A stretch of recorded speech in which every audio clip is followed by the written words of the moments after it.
Episode of On the Couch. I'm Winnie Adamson and I am here with my co-host and friend Maddie Stratton. Hello. We are joined today by Adie and Tom from Sticky Cues podcast. So welcome. No. Before we get into before we get into introducing our guest, we would like to start by acknowledging the traditional custodians of the lands in which we meet, live and work. For me today, it is the Wadi Wadi people of the Darawal Nation. We recognise their powerful connection to land, waterways, sea and community. And we would like to pay our respects to elders, past and present and emerging, and to families, communities and survivors and those who never made it home. As we share in our knowledge, teachings and learning today in this space, may we also pay respect to the knowledge embedded forever within Aboriginal custodianship of country. Our listeners may be familiar with our acknowledgement of diverse personal and professional experiences as well, that we have to draw and reflect on when we're discussing in these topics today. So please take good self-care today during today's chat and do whatever you need to do to absorb the content. As always, we'd like to refer you to past episodes of On the Couch with psychologist Chris Cheers and the concept of community care and collective holding discussion in the episode with Dan May Kaplan and Egan McGee. So go back and give these a listen when you get a chance. If you are joining On the Couch today for the first time, we would encourage you to think of this as a visual podcast or a vodcast. You are part of the live audience today as we record this episode, which will be released on YouTube, Podbean, and wherever you get your podcasts. So please get comfy in your space, wherever that is. And of course, you will find any references talked about today in our podcast episode show notes or in the follow-up email. Thanks. So, Winnie, I think it's probably about time that we introduce our guests. Yes. So welcome Adie and Tom to On the Couch. We are Thank really you. looking forward to getting into our chats today about the work that you both do with Sticky Cues podcast, discussing sex, relationships, and consent. So to settle us in this space today, we'd love to get started with both of you sharing a little bit of your story using the concepts of fields of existence and coordinates of belonging. It's a really meaningful way to set the scene for today's conversation.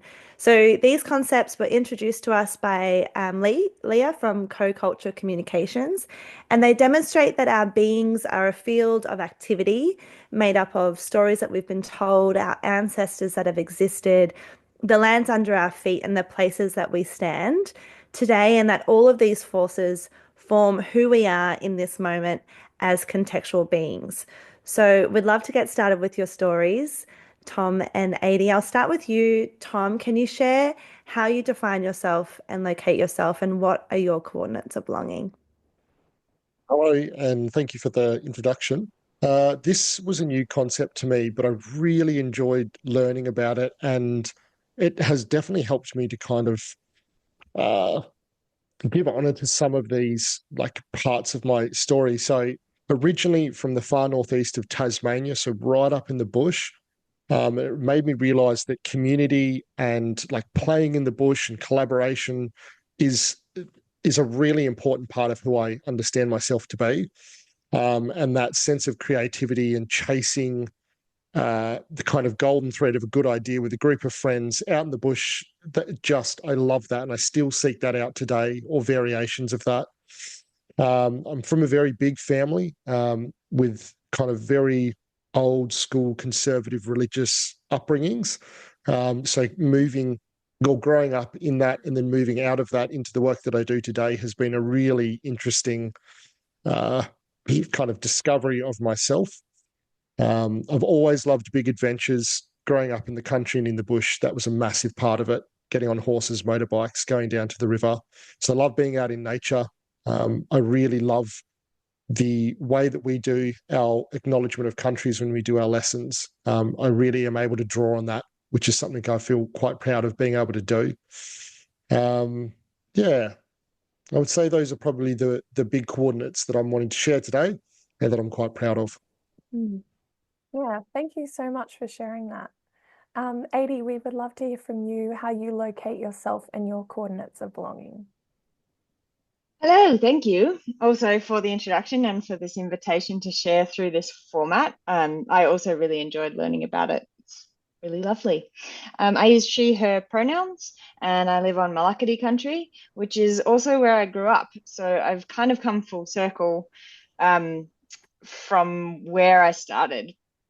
Grew up on, this land, not knowing or not understanding that it was stolen and colonized.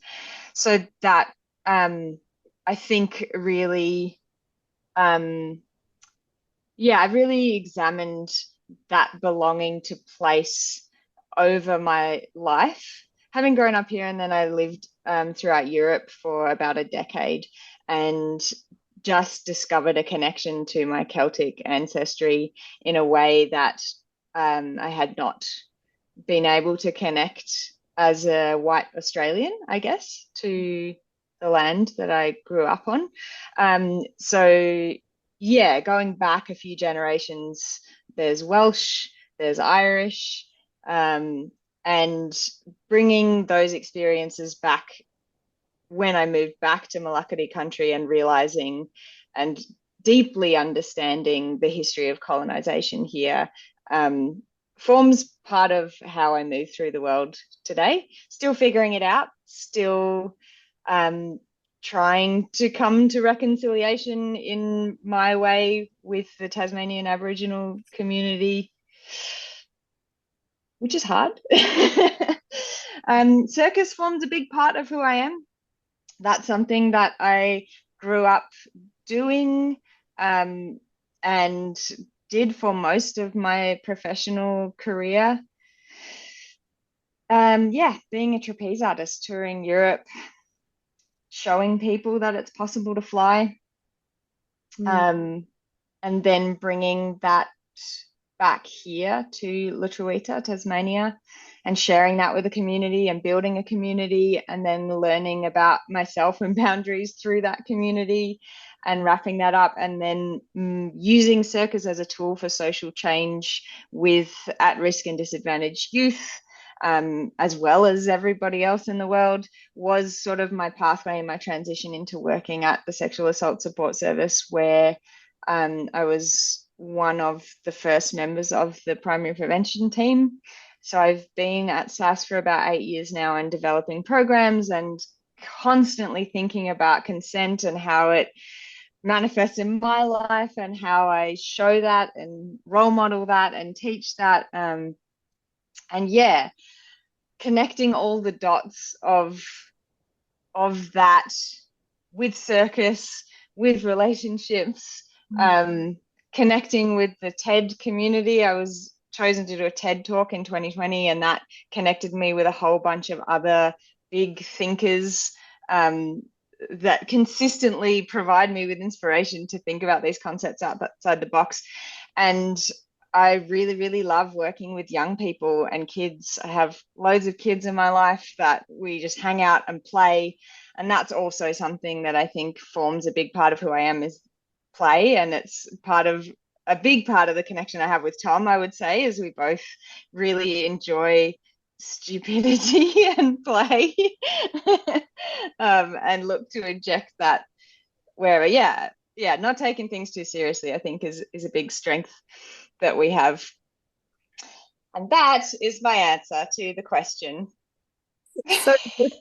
So good. Thank you so much. I really love, like, Winnie and I talk about this all the time, replacing the more traditional, can you tell us your bio, reading out your bio, with this concept of coordinates of belonging and fields of existence, because that's when you learn more about your guests. And I really see that element of play both with circus and then like in the bush, and really connected in that way, and being really creative and I guess innovative to think about things differently, which may have led into, embarking on the Sticky Cues podcast together. I'm just going to piece some things together there. I don't know, but I have a feeling like that may have been the connection. And I think, for Winnie and I and for the Caddyshack team, it's a really similar story for us, and how things evolve, and being a little bit brave and being a little bit, quirky and interesting, and being like, you know what, let's just do a podcast. we could do a podcast. Like, let's just do it. So thank you so much for sharing that with us. Caddyshack Project is fairly new to the podcasting world, but we've really embraced everything that it has to offer as an educational tool. Last year, we had a wonderful public health student from the University of Wollongong who did a project with us examining sexual health podcast production, promotion, and engagement strategies in a comparative analysis.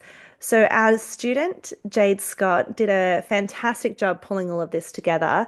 Winnie and I actually sat down with Jade last year in the studio and recorded an episode about her project. So if you haven't listened to that, jump back in and listen to that one. One of the podcasts in the comparative analysis was actually the podcast Sticky Cues, which we'll get into in a moment. But first, we wanted to chat more broadly about podcast as a key method of communicating sexual health information. Our first On the Couch episode in 2025 was with Kath Aubrey, and we spoke about digital capabilities of the workforce, including the use of AI and innovative health promotion strategies such as podcasts. So again, encourage you to go back and have a listen to that episode. We wanted to start off with a few numbers because we all know that projects need to be evidence-based. So I'll just read out a couple of numbers in front of me. In 2023, a study by Keegan and their colleagues found that 12 to 34-year-olds comprise half of all podcast listeners, with 75% listening to learn something new and 67% preferring podcasts over books as a learning source. This is massive. These numbers, when we first heard them, really, I think, resonated for us, and as this is the reason of why we're doing what we're doing in this audio digital space. Podcasts are continuing to grow in use as an educational tool, presenting this medium as a crucial opportunity to promote sexual health education. I'm going to hand over to you, Tom and Adie, whoever wants to start first, but can you share with our listeners some of your thoughts around the benefits and maybe some of the challenges that you have found in podcasting as an educational tool? Adie, I reckon you're well positioned to take this one. Thanks, pal. Yeah. Okay, so the benefits, I listen to a lot of podcasts and, you know, I hold those parasocial relationships in my head, and I really wanted to make a podcast, I think. And it wasn't a hard sell for SASS to take it on as a project, I guess, because of some of those stats. You know, I did my own sort of pitch when I was wanting to start the podcast and able to show like people do listen to podcasts. It's a really effective way of reaching people. And we had a gap in our education program, which was reaching parents. Like, we go into schools with our schools program and we deliver student sessions. We do a mandatory staff session before we do that. And we always offered an optional parent session. Like, you can't mandate parents to come to something at the school. So we would always offer that to parents, and just had so little uptake. People would rarely show up. And sometimes you would get one or two. Like at the occasional private school, you would get a bunch of parents. But like, I think before we started the podcast, I'd done like, must have been at least 100 sessions. And I reckon I'd spoken to a total of 20 parents over like 5 years or something. It was just really hard to access that demographic. And it's such an important demographic for the work that we're doing. Like, sexual harm prevention is a whole of community approach, and parents and caregivers are a huge part of young people's lives, the biggest part, arguably. And if they are not engaging with this stuff, then I felt, what's the point of me doing all the rest of this? So I was in my mid-30s listening to podcasts, thinking, how can we engage parents? Loads of people around me are having kids. They're doing school drop-offs. What are they listening to in the car on the way there, on the way back?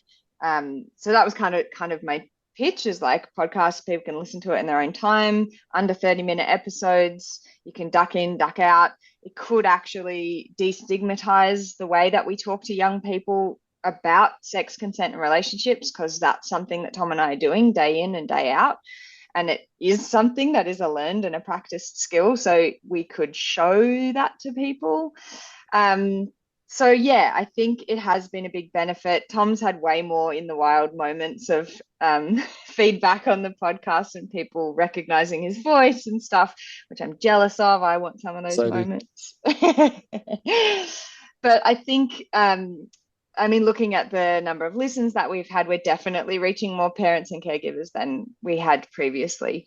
I guess in terms of challenges, it's way, way, way more work than I thought it was going to be. Producing a podcast. I've produced stuff in the past. I've produced shows. I've produced programs, but producing a podcast is a lot. It's a lot of work, especially when we started doing some interviews and things, like coordinating all of that.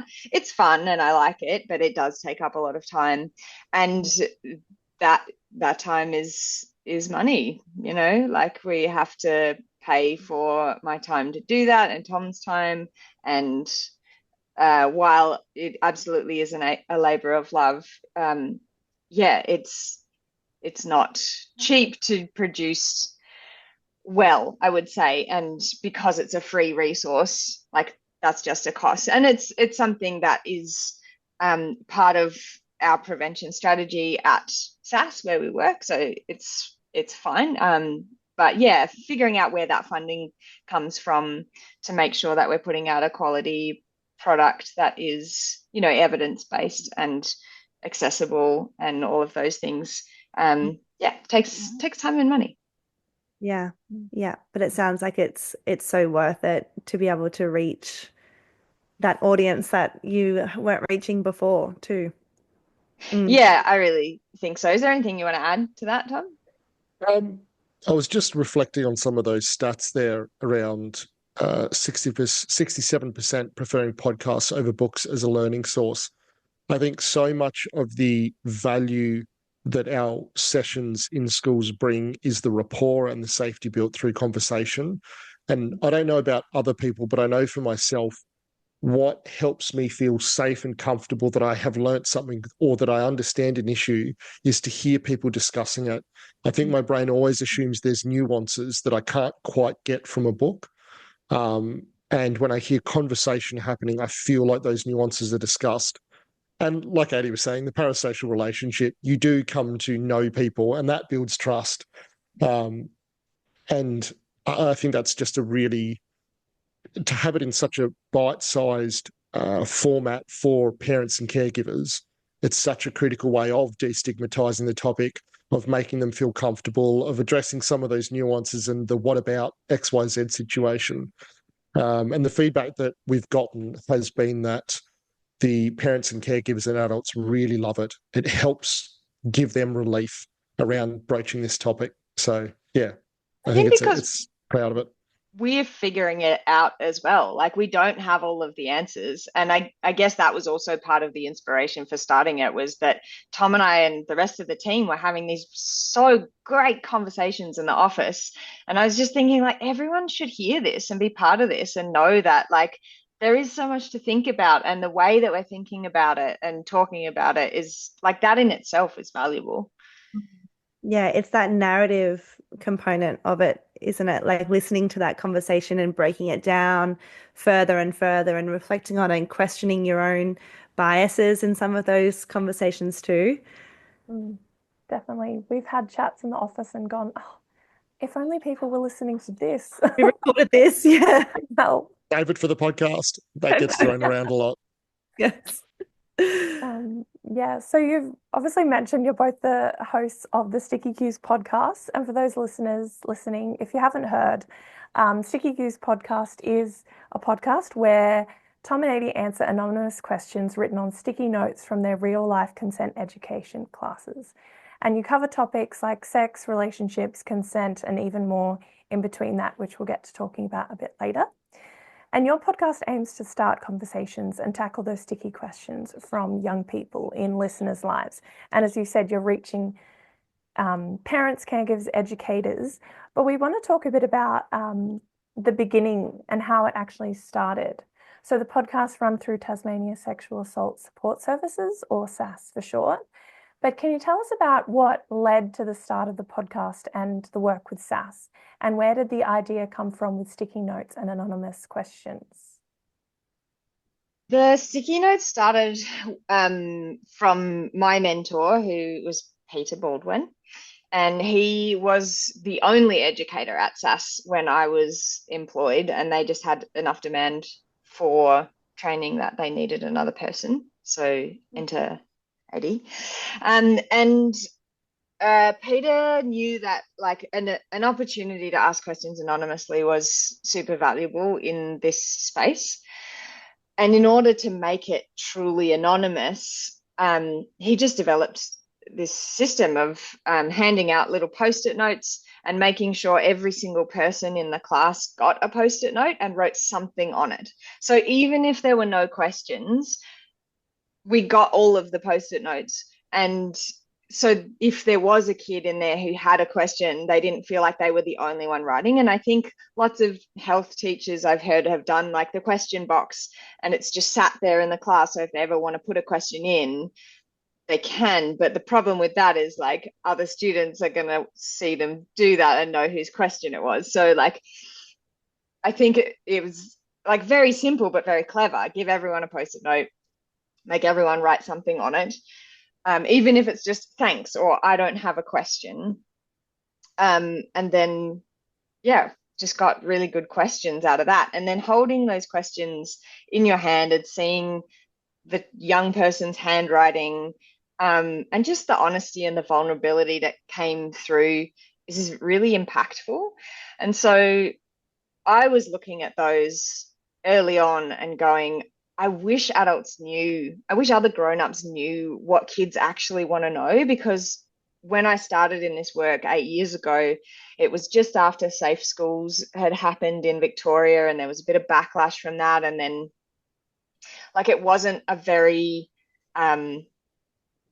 safe space to be talking about sex in schools. There was, still some mainstream strong conservative values. People were still coming around to the idea that comprehensive education is as a tool for prevention is very effective. So we had to be very careful about what we were saying in schools, because grown-ups thought that we shouldn't be saying certain things, whereas I was seeing all of these questions about things that I hadn't even raised in a class that kids were talking about. And it just made me realize like they are ready for this stuff. They're hearing it from other places. So wouldn't we rather be the educators, people that actually know and can set the record straight in a safe way? So yeah, I was looking at the sticky notes and thinking other grown-ups should see these. They should know like this is why comprehensive sex education is needed and works. So from there, yeah, I wanted to make them visible. So I thought about an Instagram account so that you could see the handwriting and see the question. And then as an educational tool, I would answer the question so people could see how we answered it to a class. And so it was kind of tricky to think ethically about how we did that, because the setup of the anonymous questions it's an atmosphere of trust. You know, we're telling kids this is anonymous. So can we then just go and show the world? So eventually trial and error came round to, we have a passive permission process now where we say, when we hand out the post-it notes, if you don't mind us sharing your anonymous question publicly, put a little tick on the back. And if you don't want that to happen, you just want us to answer the question, leave it blank, put a cross, whatever, we'll just answer it for the class and that'll be the end of it. So now we have a huge amount of sticky notes with ticks on the back, so kids understand that while their question is anonymous, it might appear in public. And yeah, we've used a lot of those questions on the Instagram account and yeah, more recently on the podcast. I've talked long enough that I forgot where I started with this whole thing. Did I answer the question? Did I do it? Yeah. Bail me out. Yeah. Oh, great. Good work. It's a great system. And I mean, the podcast, you like parents and caregivers are getting like almost like a real life look into what's actually happening. And with that, I was just thinking of like, it's quite, like it's young people led and like peer led then when you're leading with questions like that. So it's really Yeah, And it's super validating when you answer questions in class. We do it twice. So we have 3 classes. We do it in the first class, answer them in second, do it again in the second, answer them in the third. And the second round of questions is often more. Do you want to talk more about that, Tom? yeah, harking back to what I was saying before about that rapport building, it is such a critical function of rapport building for these students. You know, with us coming into the classroom, they often think that it's sex education. So we have to dispel that myth initially. And talking about sex and intimacy and consent is confusing, it's confronting, it makes them uncomfortable often. So to then offer them this opportunity to ask the questions that they want to ask, to answer them honestly and comfortably and openly, it just sets this tone of your experience is valid. Our response to your experience is going to be thoughtful and caring and safe and respectful. It's an invitation to do the same back. And I know Adie would have had the same experience, but often with classes that are completely unwilling to engage initially, by probably 2 rounds of these anonymous questions or these sticky cues, are really keen to engage because they do feel that they are being respected and spoken to about issues that they care about on their level. Apologies for this sun. It's creating such a shadow set. I feel as though you're like the dark camera, and then Yeah. there's so much light, and you're like, maybe he's in the editing room, everybody. He's very busy in the editing room. It's so interesting to hear about this inception, and I think also interesting to hear about a project that moves beyond just physical or just digital. It is both. And I think there's sometimes a bit of like a competition, or we need to be doing face to face, we need to be doing digital only. Like, actually, this is a really good example of how a blend can happen and be meaningful and effective in multiple ways. So thanks for sharing that. I do think we should move on now to talking about young people and sex. In our recent episode with Professor Jennifer Powell, we talked a lot about the data from the Australian Secondary Schools Survey around young people, relationships, and consent. So we'll probably reference a little bit of that in this episode as we go. But I want to spend some time hearing about your approach to answering questions a little bit later. But first, can you chat more about the themes and topics of these questions? So if you were to put the questions from sticky cues into categories, what would they be? So I'm thinking we've got episodes answering questions about sex, such as what is sex? We've got questions around porn, such as how can we figure out the rights and wrongs in porn? But you also have episodes about navigating dating, relationships, consent, sexual assault, even an episode about online influencers in this space, problematic names like Andrew Tate. How do you decide what questions you receive in the classroom get a Sticky Cues episode? Can you talk us through the process of categorizing these topics and themes to make an episode? Yeah, the question of categorizing this is something that we've actually just gone through, I think, 2 iterations of categorizing so far, because they are such a powerful insight into what the student body and that age demographic are talking about dealing with. So some of the categories that we put these under are things like the consent continuum, which I think might come up as a conversation point, but essentially the spectrum of sexual intimacy from fully consenting, wonderful experiences through to the unsafe side of it, through pressure, coercion, and force. So the consent continuum, cultural questions, that's things like stereotypes, public figures, the news, colloquial terms, pornography, body, sex, and puberty. So more of those mechanics of sexual intimacy. And then educators. So we do get questions about us, which, sometimes we answer, sometimes we don't. It's always dependent on whether it's relevant. You We don't get solicit them. No. We get quite a bit of feedback. So I had one the other day that was just a sticky note that said, "You're fired." And I was like, great, I'll take that as feedback, take it to my boss. I don't think you have the authority to say that, but whatever. And then lots of legal, ethical questions. I think one of the challenges that young people face in our sessions is understanding that what we're describing, explaining, and teaching is as Adie said before, it's a learnt skill set. It's not a yes, no, black, white. There are elements that need to be really clear and are a definite don't do this. But often they're trying to get us to answer a definitive, can I do this? Can I do that?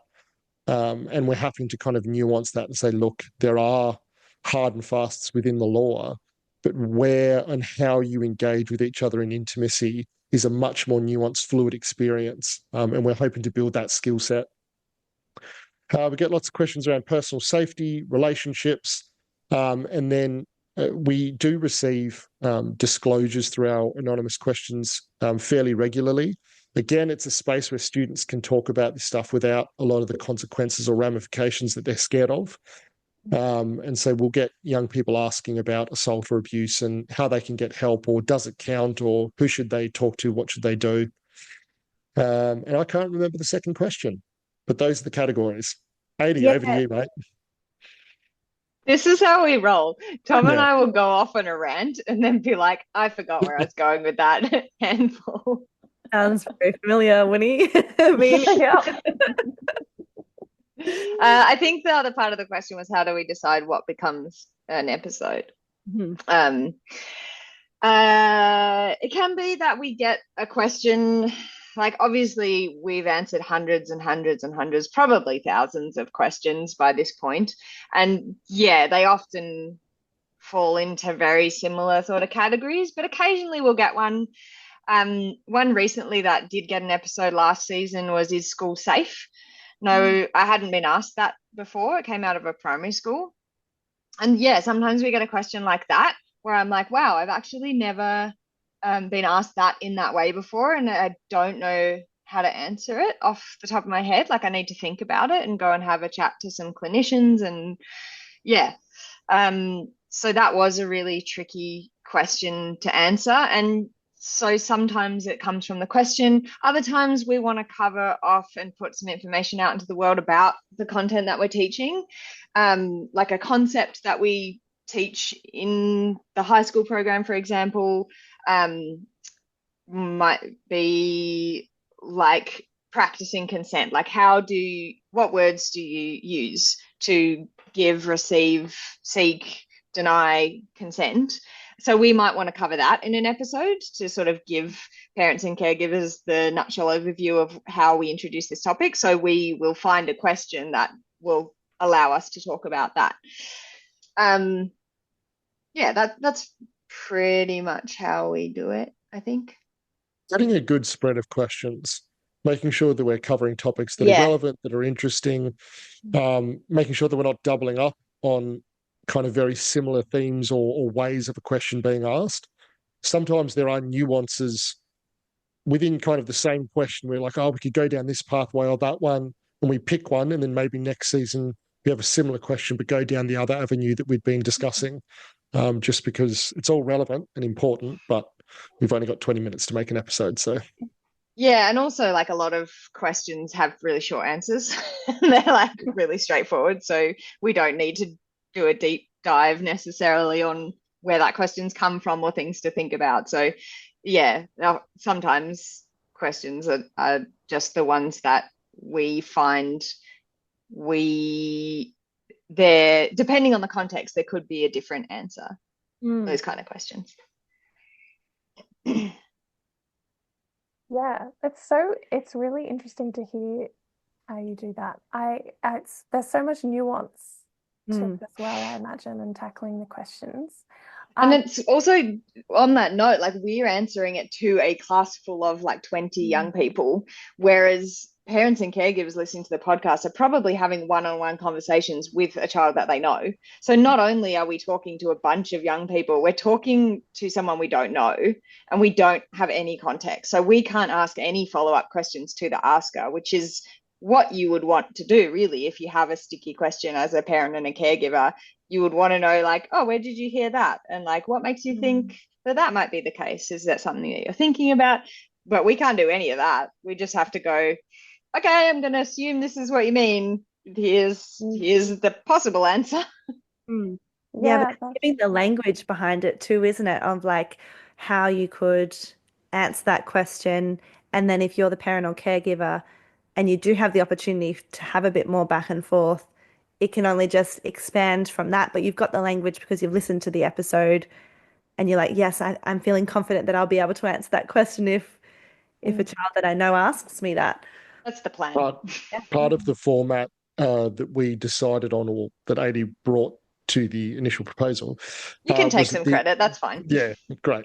Well, part of the plan was the initial answer in the episode would be given in a way that a young person could understand it and they could make sense of what was being said, a clear, short answer they can take away.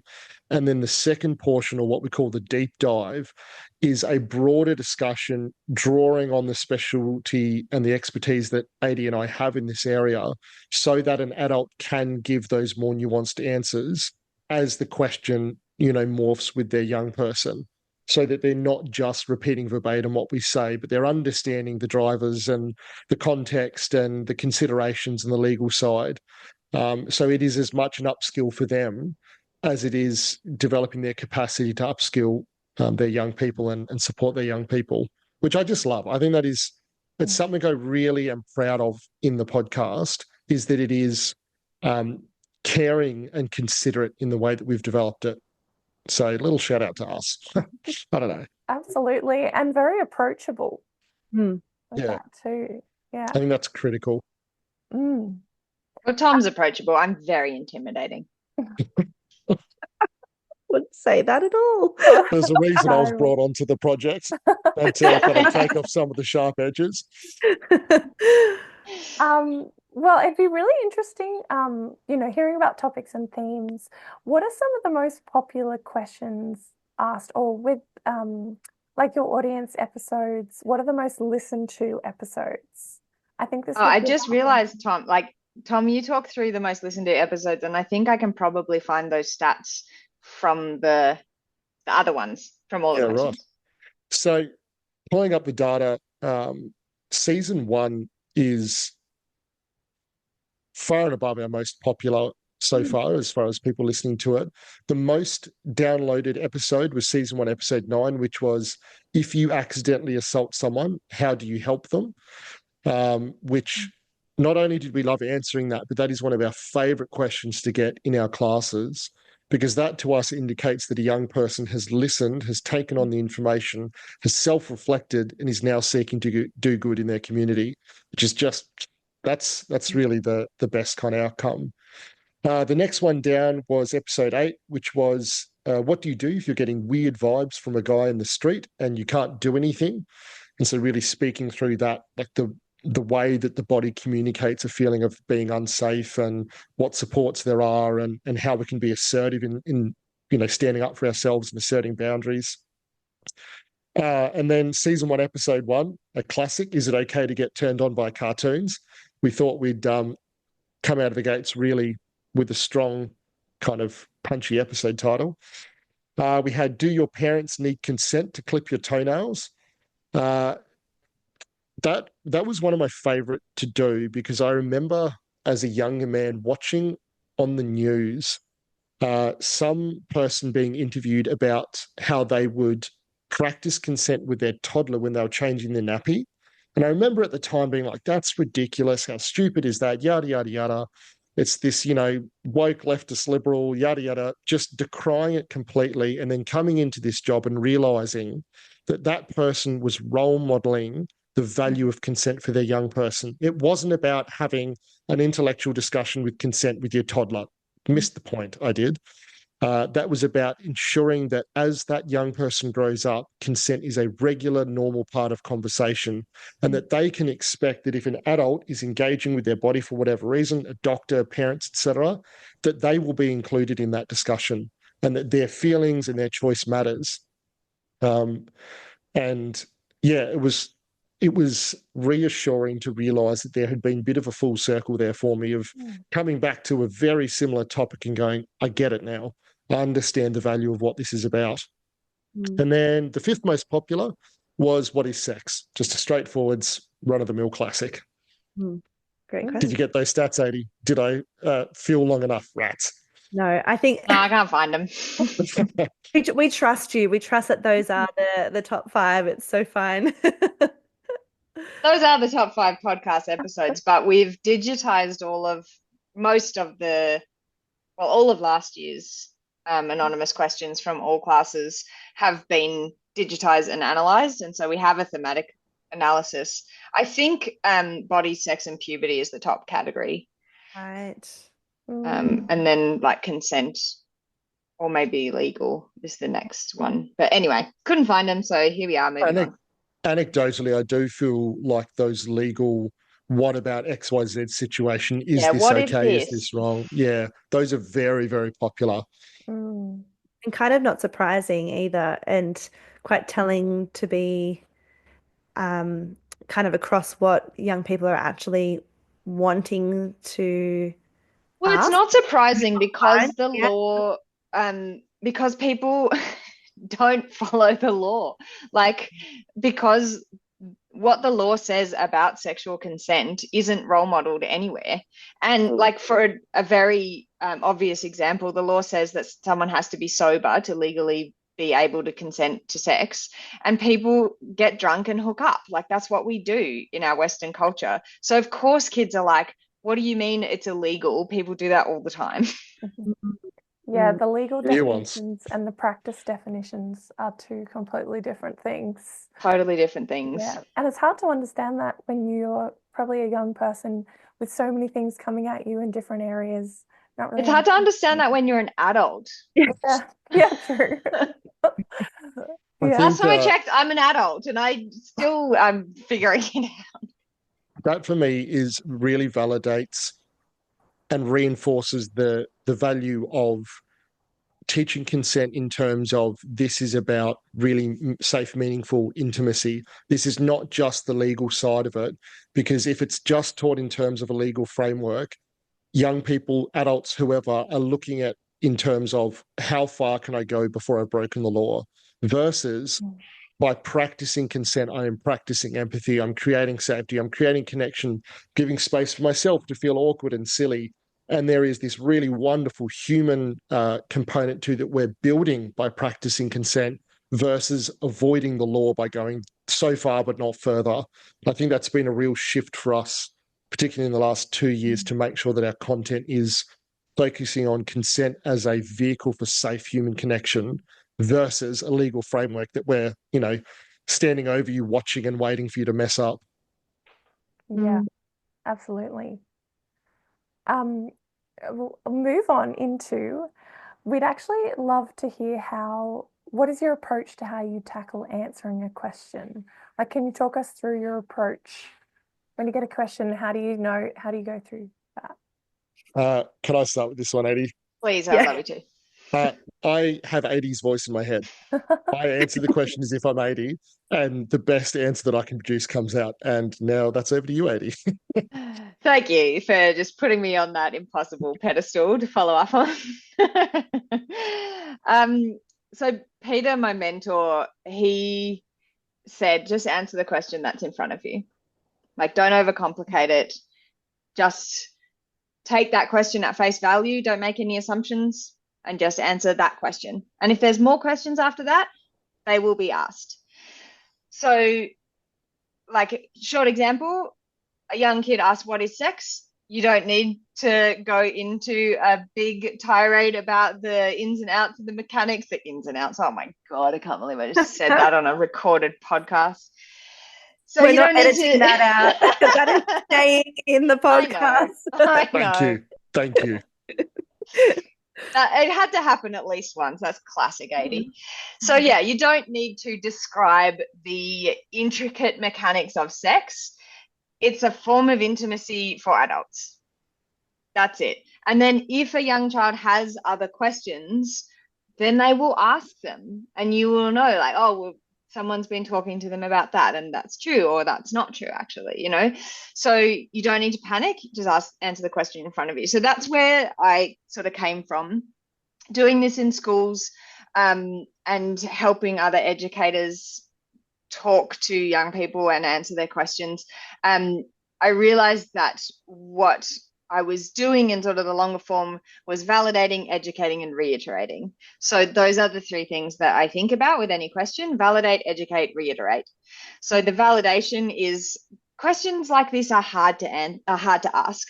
They're tricky. It can be scary and uncomfortable for a young person to ask a question like this. So we want to just validate them and go, yes, it's really great that you asked this question. I want you to be asking me these questions. That's great.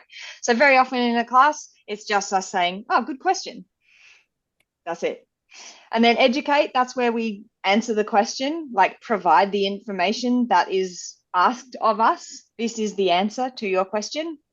And then we just want to reiterate, like for us as educators, that's tying it back into a concept that we've covered in the class and just sort of reiterating, yeah, this is consent. This is what we've been talking about, actually. This is a practical application of what we've been talking about. If you're a parent or a caregiver, the reiterate might be like, I'm really happy that you asked me this question. I'm always happy to answer these questions from you. Or the reiterate for a school teacher might be like, that's really great. You've demonstrated one of the school values by asking me this question. Good job, So yeah, validate, educate, reiterate are sort of the three components of how we answer a sticky question. Yeah, that's so great. And great to have that in your mind when the question comes. So you're not kind of put on the spot, thrown off, you're not sure where to start, you start rambling, jumbling everything up. The young person's already lost interest, they've moved on. Because you're not answering their question. They're going to go find the answer to their question in another more unreliable source, I suppose, or not find an answer at all. What we thought we could do to kind of wrap up, we've got about 10 minutes to go, is get you to answer a question how you would do it on the podcast.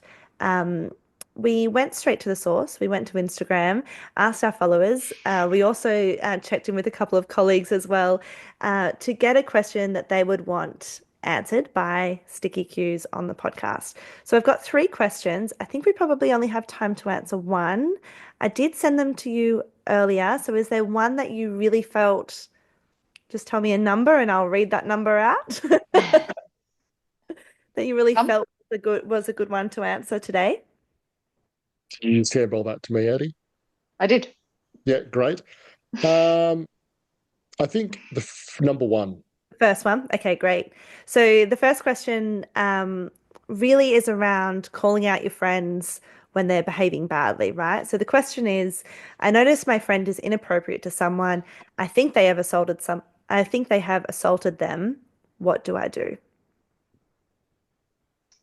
Well, first of all, the validation would be, that's great that you're noticing this stuff is going on. It shows that you are caring for your friends and the people around you, and like it's awesome that you're that attentive and that you want to do something about that.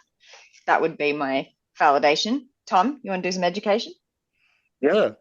The education would be walking them through their options. So saying things like, if you felt safe talking to your friend about what you've noticed, you could speak to them using I statements.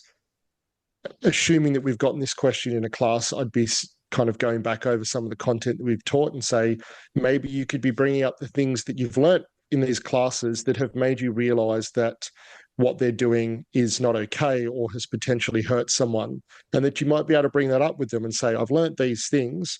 What do you reckon? Is this happening in the relationship? Is it not? So yeah, if you felt safe, talk to them about it. If you didn't, it'd be finding a safe adult, someone that you trust, someone that's in a position of authority, and then also offering them access to the support services, the numbers, websites, contact details, so that if they felt that it was serious, they could get real, assertive support in that. I think that could be done indirectly as well. Like if someone didn't feel comfortable going to their friends and saying like, I've noticed that this seems to be the case of what's specifically going on for you. Like Tom said, you could talk about oh, I went to the care program at school and they were talking about this. And I thought that was so interesting. And I thought, like, what a great idea to do this within a relationship, or this is something that I never thought about. And just having those conversations with your friend could start some self-reflection. I also noticed you use the term call out, which I think call in is a nicer way to think about it, is like, I don't want to put you on the spot and shame you. I want to call you into this conversation and I want to discuss this with you because I care about you. And these is also the I statements that Tom was talking about, is like with any confrontational or potentially confrontational conversation, we want to be using I statements. So we're framing our own experience center. We're not putting something on someone else. So saying, I think this is a really interesting concept that I never thought about before. I noticed like you might be having a hard time with that, or like, oh, I noticed that person spoke to you a little bit weird the other day. Like, do you want to talk about that? Those kind of things. And then, yeah, the reiteration, as Tom said, like going back to remember the support services, that there are professionals whose job it is that can help with this kind of thing. And adults also, if you trust an adult to talk to, are probably really great to talk to about that. But again, like, thanks so much for asking the question. I think part of my validation would also be acknowledging that the fact this question asker has noticed this and is concerned is part of the cultural societal change that we're actually hoping for. That people do notice and go, oh, I'm not sure about this. What can I do? And just saying, good on you. You're part of really meaningful change. One thing I realized that we haven't talked about today, which we always talk about on the podcast, is shame. We're always going on about how shame is. What do you say, Tom? Shame's a dead weight. That's it. Shame's a dead weight. Shame's a dead weight. Yeah, like nothing shuts people down faster than shame. So we really, really have to avoid that at all costs. And I guess particularly for some more challenging questions or statements or things, because we do get those as well, like young people that have problematic attitudes that are either intentionally trying to cause a stir, or they're coming from a place that they don't really understand what they're saying, or they're sort of performing that. I think there's still space for that validation, which is, I can see why you think that. I can see, I can understand that you might have heard those things said around other places and why you might even think that that's funny or okay. But here's why it's not. And here's why this is actually doing you a disservice as well.